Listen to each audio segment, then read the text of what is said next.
शानी जिस तरह से अनमोल को मनाने के लिए आया, उसे घर ले जाने के लिए आया, लेकिन अनमोल ने इनकार कर दिया तो बुशरा को बहुत ही ज्यादा अजीब लगा। वो अपनी बहन अनमोल अपी के पास जाकर कहती है कि अपी मैं जानती हूँ कि मैं छोटी हूँ, मैं आपके और शानी भाई के बीच में बोलती हुई अच्छी तो नहीं लगती, लेकिन जिस तरह शानी भाई आपको लेने के लिए आए, आपके सामने खड़े होकर माफी मांग रहे थे, मुझे लगता है कि आपको शानी भाई को एक और मौका देना चाहिए। आपी वो आपसे बहुत ही ज्यादा मोहब्बत करते हैं, वरना कोई भी मर्द किसी के लिए रोता नहीं है, चाहे उससे कितनी भी मोहब्बत हो करता हो। इस तरह किसी औरत के सामने गिड़गिड़ाकर माफी नहीं मांगता, जिस तरह शानी भाई आपके सामने खड़े होकर आपसे माफी मांग रहे थे। आप खुद ही तो कहती है कि इंसान को अपना माजी को बुलाकर अपने हाल में जीना चाहिए। अगर शानी भाई अपने हाल में जीना चाहते हैं, आपको अपने साथ घर लेकर जाना चाहते हैं, तो आप उनको माफ क्यों नहीं कर देती।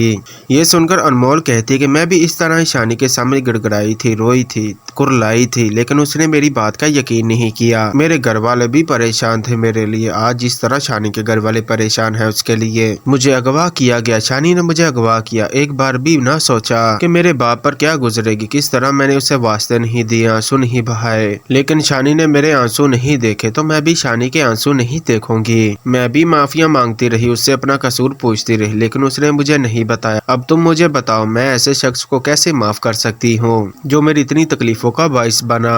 मैं एक ऐसे मर्द के साथ घर जाने से सोचने से भी बेहतर है कि मैं खुदकुशी कर लूं। अब बुशरा उससे कहती है कि आप ये कैसी बातें कर रही हैं, आप बहुत ही बहादुर हैं, आप तो हमेशा मुझे और अब्बा जान को तसल्ली देती रही, आप इतनी कमजोर कैसे पड़ सकती है। तब अनमोल उसे कहती है कि जिंदगी में पहली बार ऐसा हुआ है कि मैंने किसी शख्स से धोखा खाया है। तुम्हें बता नहीं सकती कि मैं शानी पर कितना भरोसा करने लग गई थी, मैं शानी से मोहब्बत करने लग गई थी। आज जो कुछ भी अनमोल कह रही थी दिल से कह रही थी। बुशरा ने पहली बार अपनी बहन को इतना तड़पते हुए देखा था। इतना तो तब अनमोल नहीं रोई थी जब सारिम उसे छोड़कर चला गया था, इतनी बेचैन तो वो तब नहीं थी जब सारिम ने उसे तलाक दे दी थी।